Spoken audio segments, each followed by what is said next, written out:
Welcome to our session on cancer research.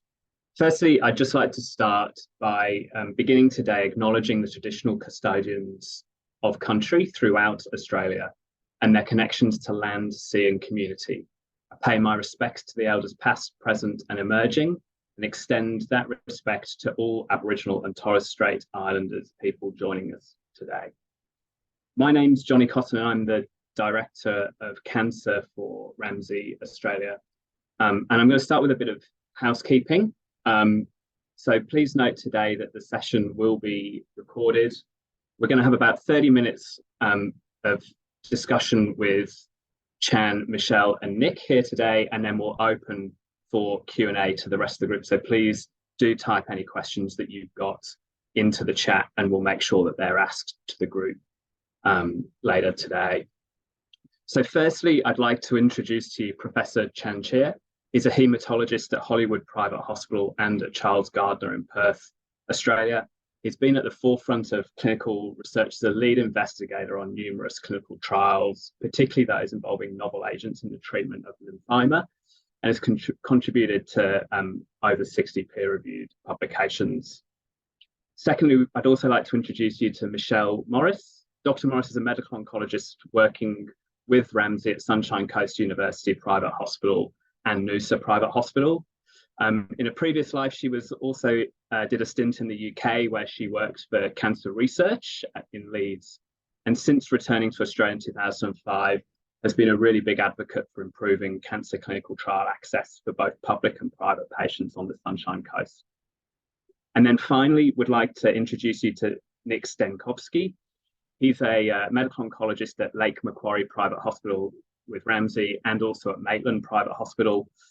He's a special interest in the care of patients with breast and gastrointestinal cancer and is the current chair of the Breast Cancer Trials Scientific Advisory Group.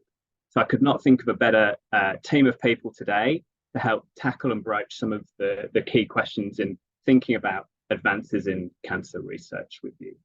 So Nick, I might start off with you first. And I just wondered, what is it about research in cancer care that really drew you in as a medical oncologist? What was it that attracted you? Yeah, hi. Look, thanks for the opportunity to participate in this panel. I found that cancer care was an area that I was going to be expanding and was going to be intellectually stimulating. And cancer care was also an amazing opportunity to connect with patients and their families. And then I could see that there was huge needs and that it was going to evolve over the decades ahead. And I really wanted to be part of that evolution of cancer care to improve patients' outcomes, not only in terms of increasing the cure rates or prolonging survival, but also improving patients' quality of life. Great, thanks, Nick. And Michelle and then subsequently Chan would also be interested to get your reflections about what was it specifically about research that attracted you to doing that as part of your careers? Well, for me, I guess, like most oncologists, I think we go into it really because of the relationships we have, and as Nick said, the connections with patients. And you really want to try and get the best outcomes for your patients. And for a lot of in a lot of situations, there's so much need to develop new therapies and better therapies and better tolerated therapies that trial research really follows on automatically from that as a way to get your patients the best treatment that's out there, that's available, and trying to constantly improve the outcomes for your patients. So I think it's such an integral part of our care of our patients that it's has to be part of your day-to-day practice really to get the best for those individual patients. Yeah, I mean, I agree with everything that Nick and Michelle have just said. I think about when I'm talking to my medical students, if I had to pare away everything else that I do, I think the research is the most exciting thing. I mean, I love routine patient care, but the actually getting to do that clinical research and be able to offer people drugs which would otherwise not be available for years, I think that's the most exciting part of our jobs. Fantastic, thank you. And Chan, sticking with you, I wonder whether just to, as there'll be a number of people on this webinar who might not be involved day to day in either the treatment of cancer patients or in research, if you've got an example of a patient on a trial that you'd be willing to share and some of the impacts that that might have in their day to day or their ongoing treatment as a result of actually being able to access particularly new clinical trials. Sure, yeah. So look, I mean, I think I'm a lymphoma specialist, so we're quite fortunate in lymphoma that we have a lot of the drugs work really well. So, I mean, I think relative to other areas of medicine, we've got targets. So I particularly specialize in B-cell lymphoma, and within that, there are really robust targets for cancer immunotherapy, like an antigen called CD19 and CD20. They're sort of universally expressed that you don't cause many problems by targeting that. And so as a consequence, we have very powerful immunotherapies, including something called cellular immunotherapy. And we're opening a chimeric antigen receptor T cell trial at Hollywood later in the year, maybe early next year. We can talk about that later, maybe. But these kinds of cellular immunotherapies are really powerful ways of treating cancer, which really have none of the side effects of chemotherapy, like hair loss, nerve damage, nausea, vomiting.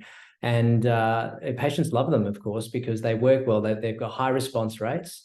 And, I've got a number of patients that I've treated with these kinds of immunotherapy treatments, and they've had minimal time off work if they're still working. They've had great responses to their cancer, and they've had none of the sort of side effects that you would expect from giving them cytotoxic chemotherapy, so that they can get on with their lives as normal. And I think that's really valuable for our patients, so that we're improving their quality of life, and we're not trading their cancer for a whole bunch of chronic therapy-related side effects, which are dragging them down and stopping them from fully engaging in their lives. Fantastic, thank you for sharing that. Nick, I might pen to you next, and I'd be interested to hear your reflections on how the progress, particularly in the breast cancer space, clinical trials have made since you started in your career. What are some of the major trends that have happened, and what do you think some of the implications have been for both yourself as a practicing medical oncologist, but also patients? And then how does that help in kind of becoming standard of care? So how do you then translate some of that finding in clinical research and translate it into your standard of care over time? So there've been evolutions in breast cancer outcomes, and these days breast cancer patients, if the breast cancer is found at an early stage, do very well. And it's really been as a result of incremental gains. So each individual trial, each individual research result, especially in the early stage setting, it may give a small gain, but then as we see them accumulate over the last 10, 20, 30 years, that's what's led to the over 90% of the patients with breast cancer, obviously predominantly women, having a good outcome and being unlikely to be to relapse. And what I've seen over the last 10 years is actually a decrease in fear of breast cancer. And I think that's really important, that we're seeing good outcomes and patients are aware that outcomes are good. Unfortunately, there are some patients for whom the cancer still does relapse, and we need to identify those people. So one of the trends that we've seen is what we call optimization, where we're looking at reducing the intensity of treatment for patients who don't need quite so intense treatment, but finding the people who do need more intense treatment and giving them more targeted approaches. As Chan was mentioning, something that is potentially less toxic, something that's going to give them a similar sort of outcome. So that optimization approach, I think, is really key at present. Fantastic, thank you. Michelle, one of the big things in cancer research that often comes up is around the patient engagement and advocacy. How do you think that they can kind of actively participate in the research process, both advocates and also patients? And that links to a question in the chat, I think, that we've also had in, have you noticed a trend over time with patients becoming more active due to potentially some of the positive coverage that we've seen in the media and such like?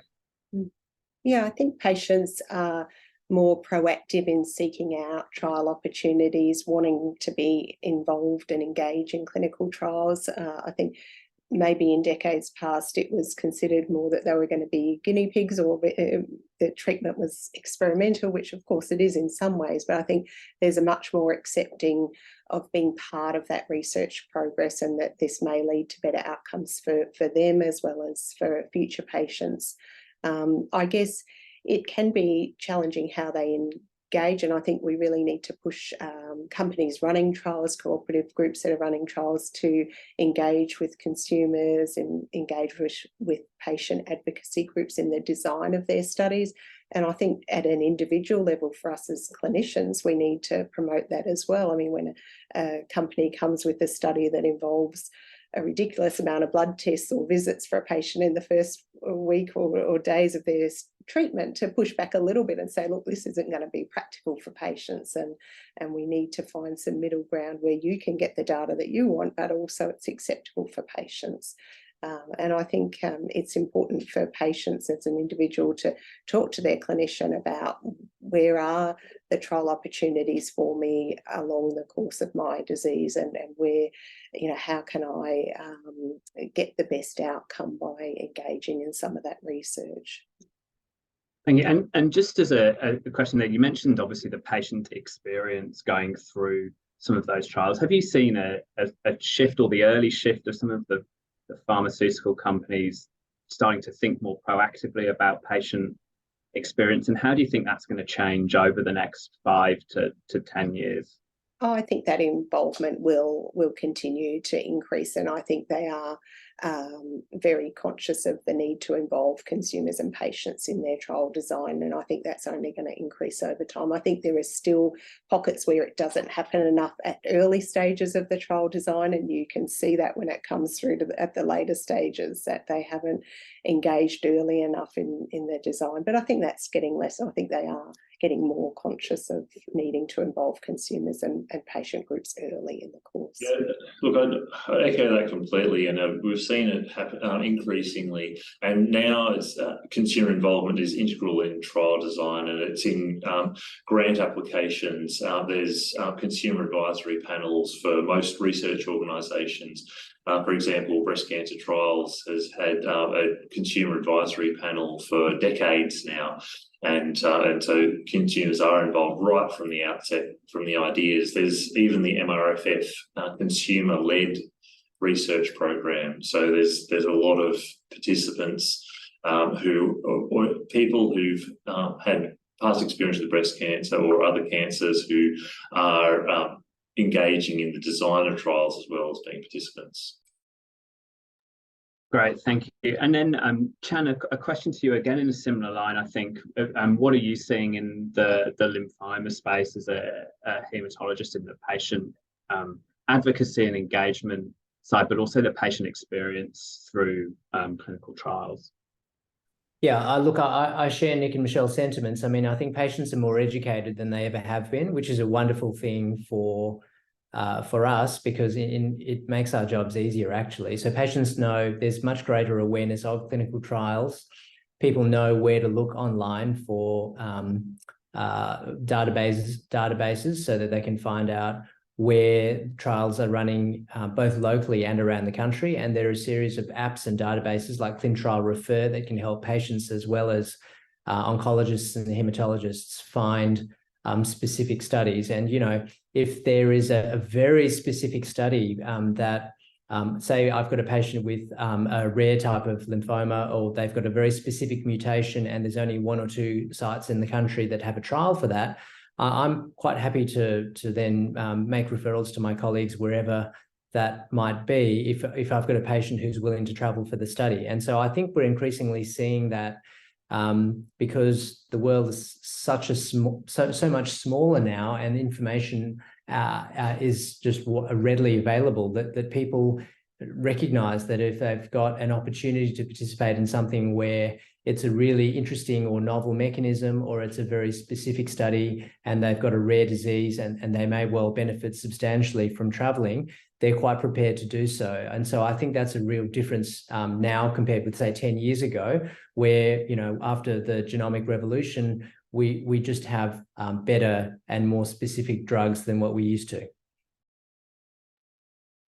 Fantastic, thank you. I'd like to also try and get your thoughts, each of you in turn, maybe starting with you, Nick, on some of the challenges that you see facing the cancer research space at the moment. What are there anything that you're seeing in each of your areas that might either be common or unique specifically to breast cancer in your case, Nick, that you think you need to try and overcome, or the whole sector needs to look really hard at how they do things? Yeah, there are a couple of things that initially come to mind. The first in cancer care is in the increasing segmentation and subgrouping of cancers, and this is a great thing because we know more about those cancers and about what makes them tick. But it also means that trials, in order to show a difference in outcomes for patients who have, say, a particular alteration within the cancer. So it used to be that, you know, we had HER2 positive breast cancer, and that's been one of the revolutions in breast cancer care over the last couple of decades. And now that's been blown up because we've got HER2 low, and we see that there's a new drug that's targeting the HER2 low, or we might be looking at somebody with a PIK3CA mutation, and it's so the settings are smaller and smaller, and that makes it harder to have a clinical trial that will recruit sufficient patients to be sufficiently well powered to make a clear demonstration of difference. So it makes it, but it's good that we know that we're targeting treatments to individual tumour types.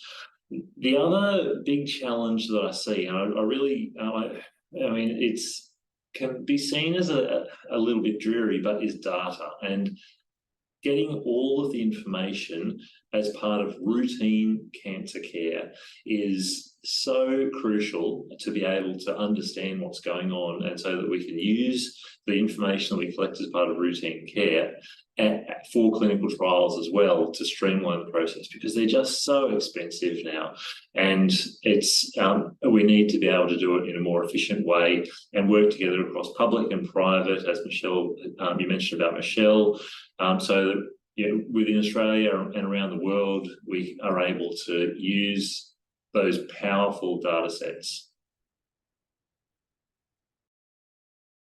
Great, thank you. Michelle, might ask the same question of you, and then Chan.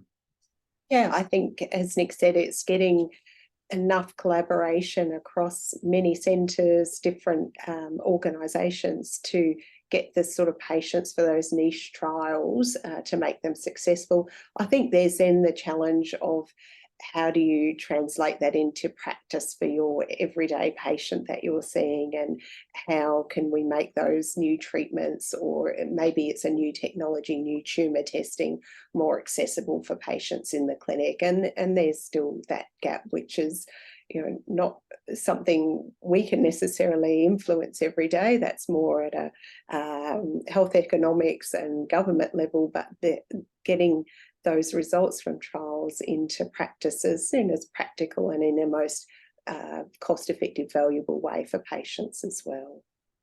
That's not an easy answer, an easy solution to that one.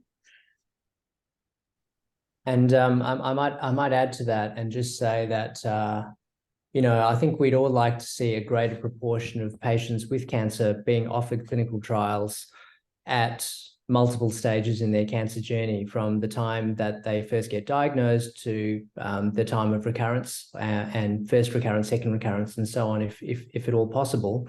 Barriers that I see, you know, I'm PI on about 25, 30 trials at the moment, and I still can't get 100% of my patients on studies because the inclusion and exclusion criteria remain highly stringent, and a lot of them are there not for good medical reasons, but just because there are overly conservative sponsors who are reluctant to include, for instance, people with HIV, or people with, minor organ impairment that we all know that is not really going to be a problem for them participating in a study. But because the sponsors are so conservative, then a significant proportion of patients with cancer are of course older, and they have other medical problems, which usually they're well controlled, but a lot of patients are not eligible for clinical trials because they've got other medical issues which preclude them participating. So I think that as a community, we need to do a bit better at being more inclusive and putting pressure on sponsors and people who are designing studies. I mean, when I'm writing a protocol, I always try to be as liberal as I possibly can with inclusion criteria, but I still occasionally will get pushback from regulatory agencies like the FDA saying, you can't include this, you can't include that. And it just, I see lots of patients miss out because of those rules. So I think I'd like to see us do better there. Fantastic, thank you. And I wholeheartedly agree with those comments. If we take some of those things, and I'm really interested, given how prominent all of you are in the cancer research space in Australia, to hear your views on where research might go in the next decade. And I think it's a really exciting question and topic to start focusing on. One can go in a million different directions, but Nick, again, might start with you. Really interested to hear your thoughts on what you think some of the big macro trends in cancer research are going to be over the next 10 years, but then also how that might play out through breast cancer.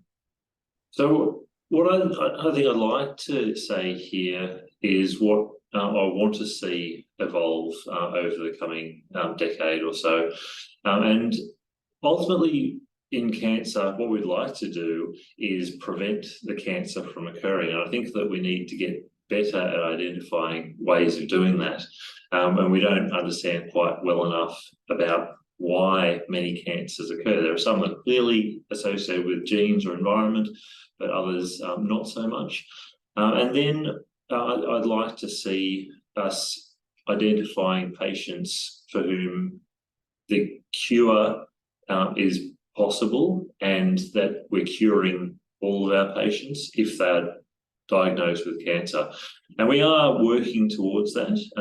So to be able to individualise treatment options, have tumour-specific adaptive approaches where we take an individual's tumour and we're able to understand a whole lot about that and use technologies like circulating tumour DNA to identify minimal residual disease. So when there's nothing evident on a scan, nothing evident on traditional staging or blood tests, but we still know that they're at higher risk and we need to do more for that individual.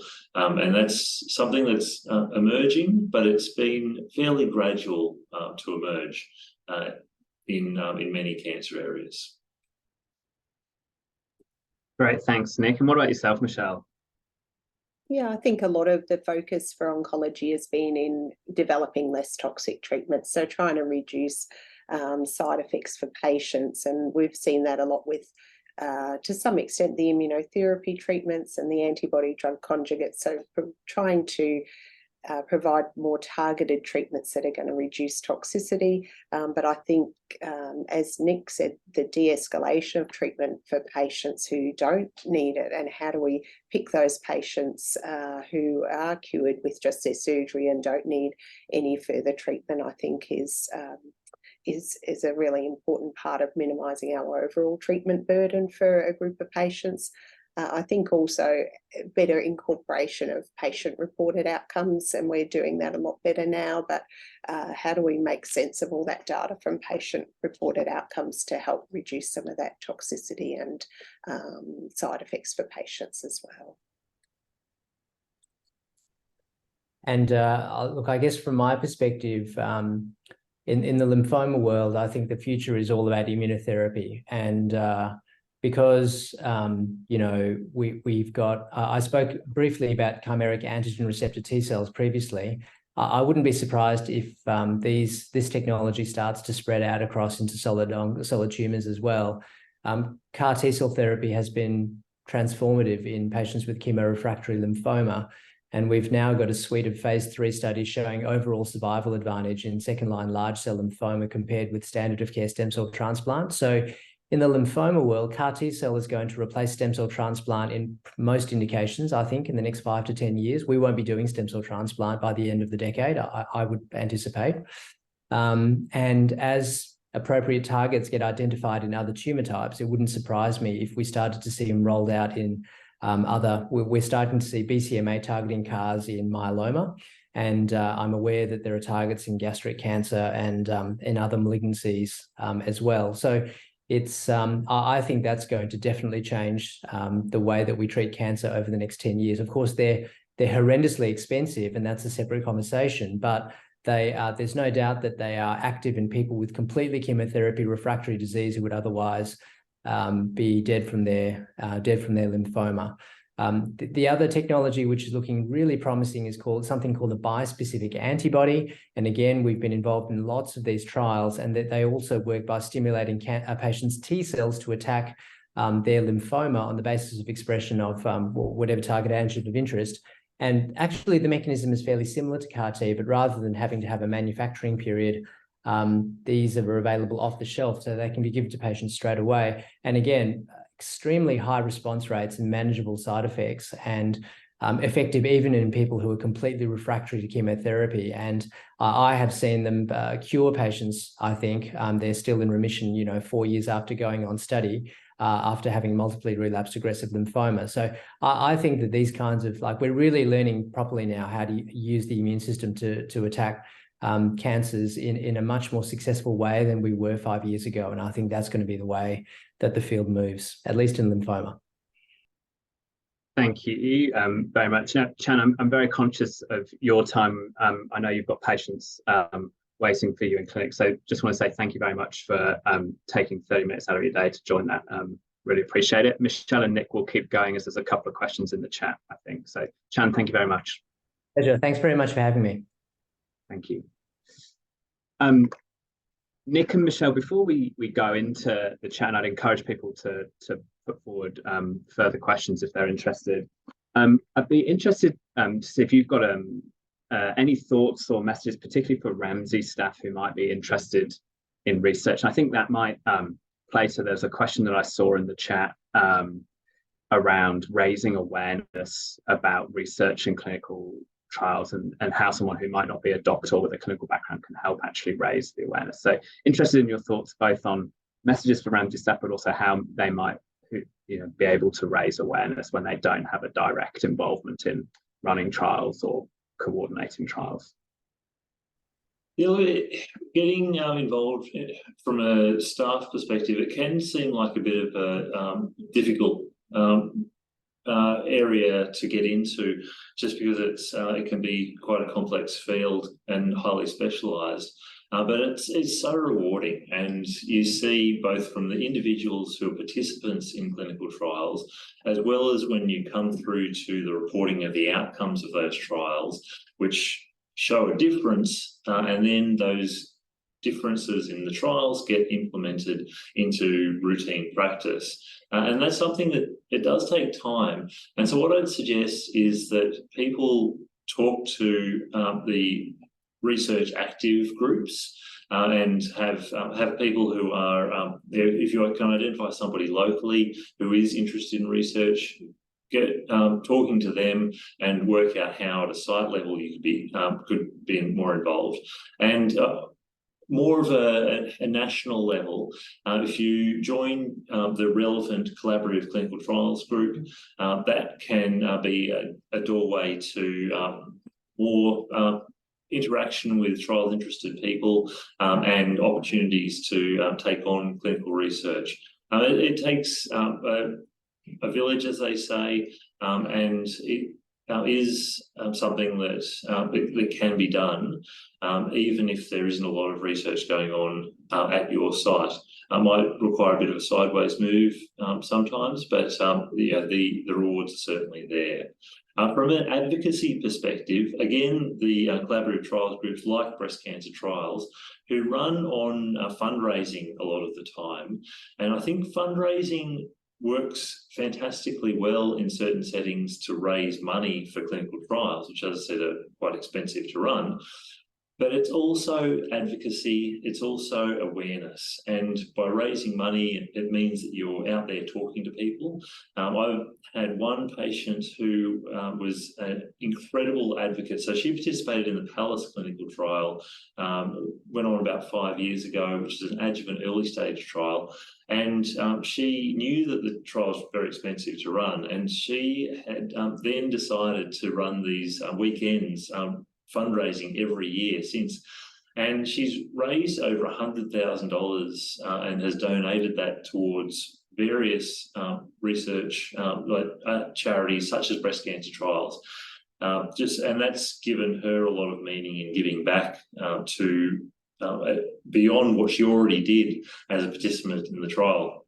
So I think that that fundraising aspect does create a lot of awareness. Great, thank you. Michelle, a question for you around the role. There's a question in the chat there around the role of exercise to support cancer patients. So a question around whether you regularly would recommend exercise and adjusted routine care for patients. If not, why not? And do you have any concerns around cancer patients engaging in supervised exercise programs or exercise?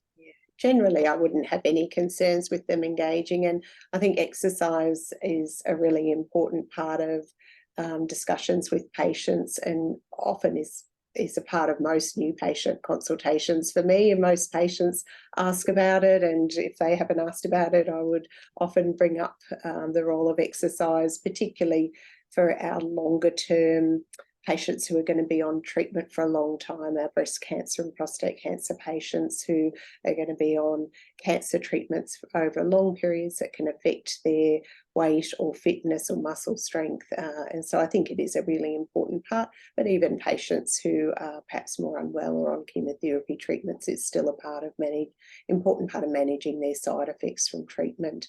And I think there's a lot of data in terms of supporting the role of exercise for cancer patients now, and often a lot of local cancer support groups that are offering exercise as part of their care for patients as well, which is great. Great, thank you. And then a question specifically for you, Nick, in the chat around so do you think that with breast cancer research should be more geared towards prevention and minimizing environmental factors rather than cure? It's a personal cancer for a lot of people, and preventing mastectomies are becoming more common. So yeah, really thoughts around prevention and minimizing environmental factors versus treatments and cures. Yeah, absolutely. Thanks for the question. I think prevention is very important.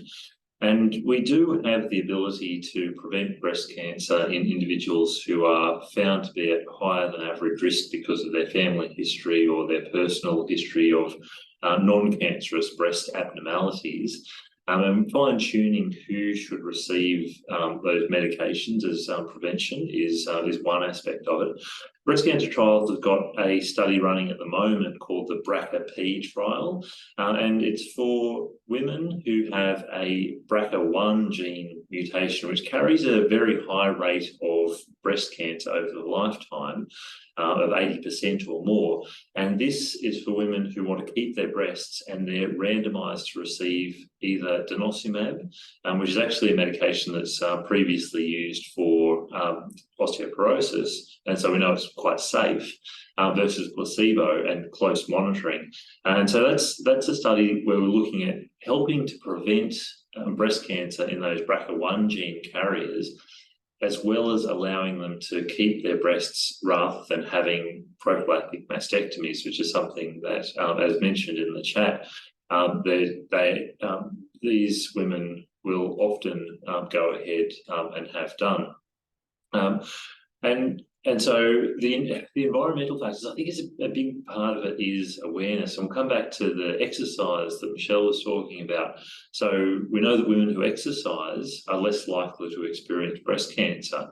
We also know that any level of alcohol intake is associated with an increased risk of breast cancer, and the more alcohol on any one occasion, the more likely that individual is to develop breast cancer. But there's many factors, and I'm not saying that they're the only issues, There is multiple genes that might be conspiring together to lead to breast cancer, and that might interact with the environment. So it is pretty complex. Obesity and overweight, I mean, that's a major problem societally from a range of different healthcare perspectives and a range of different cancer types. We're seeing good strides with smoking, I think. But there are still some people who smoke cigarettes, and clearly that's an issue, not so much for breast cancer, but for other cancers. So there's those public health messages that are important, and most people know about it, and that's the thing, is that they know, but it's in the translation of it into what people do is another one of those wicked challenges. Great, thank you. Michelle, a question that I'd be keen to get your thoughts on. So we've got a question from Rosie, who's part of our digital team at Ramsay, and interested particularly in new technologies that might allow patients better access and participate in clinical trials. So have you seen any particular innovative applications, or do you think there'll be a space for these going forward if you haven't?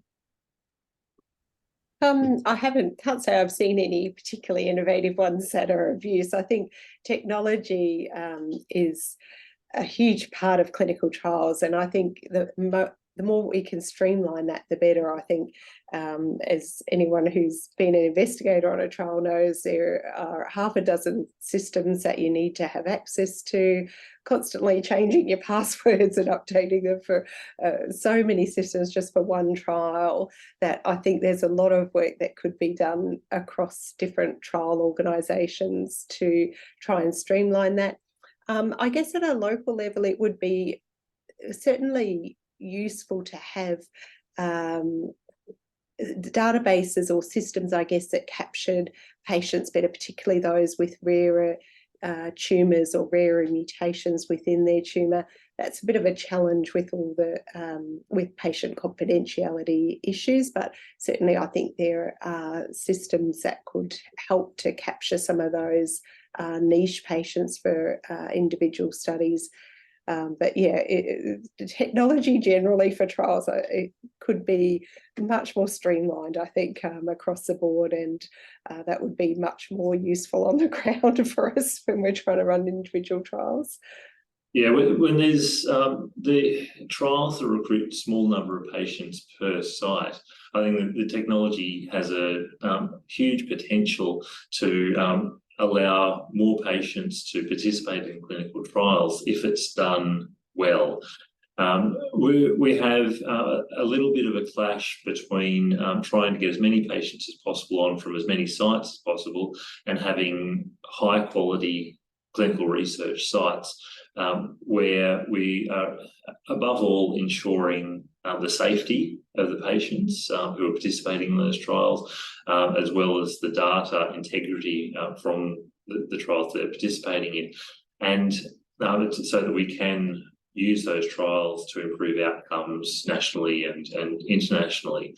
So using things like telehealth strategies, for whether that's for screening for trials or even for trial participation. Some people are able and willing to travel, but it can be hard going if they have to keep traveling for trial visits. So being able to use that technology to see patients, have their follow-up visits from afar, I think could be quite valuable if it's done well. Great, thank you, Nick.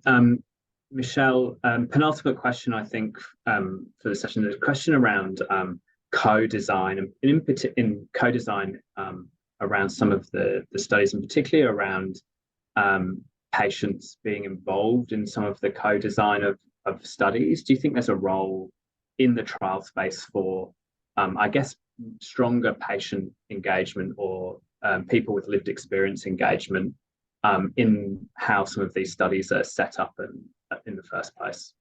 Oh, absolutely. Yeah, I think as we've touched on when we were talking about patient advocates earlier, the earlier they're involved in the trial design, the better. And they're the ones who are going to see the problems and see the challenges for them.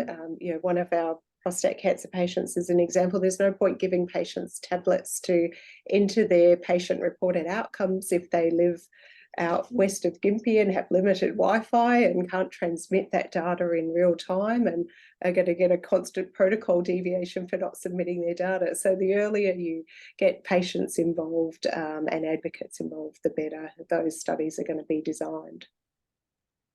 Great, thank you. And then a final question from the chat relating to the Prospect study that I'm sure you're both familiar with. How do you feel that might actually impact the uptake of trials for Australian patients? So the Omico and Prospect project is about screening patients with metastatic disease for individual tumour alterations that might be targetable. And so we've been talking about this throughout this afternoon about identifying which patients have which cancers that we can give medication to, or some other sort of treatment strategy that will allow good control over the cancer and minimise the side effects from the treatment. And that the challenge with these genomic screening, and genomic I mean by looking at the tumour, that there may not be a drug for the target that's identified at any individual site.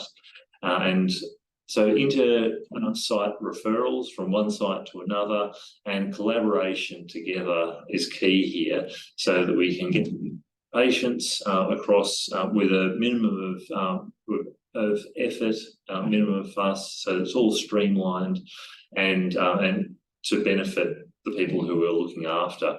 So we will, I think, having a more streamlined approach to trials and sites picking up trials, communication together. I mean, there's the apps out there like ClinTrialRefer and other ways of identifying which sites have which studies for that particular identified alteration. But if we can allow that to be across the board for the information, I think is key to be able to give those patients those opportunities with these sort of platforms. The platforms, Omico is a fantastic opportunity for patients to have their tumours profiled. Fantastic, thank you, Nick. So that concludes today's session on cancer research. Firstly, I want to say thank you very much to Nick, Michelle and Chan, who were three doctors who were able to join us today to talk about that. As many of you will know, cancer research is a big part of our cancer strategy within Ramsay. It's something that we're looking to make sure that we continue to support, grow and expand over the next couple of years. So Kat also wants to say thank you for helping to organise the session, and hope everyone enjoyed it and found it thought-provoking and interesting as well on a Monday lunchtime. Thank you again, Nick and Michelle. Thank you. Pleasure. Thanks, Jonny.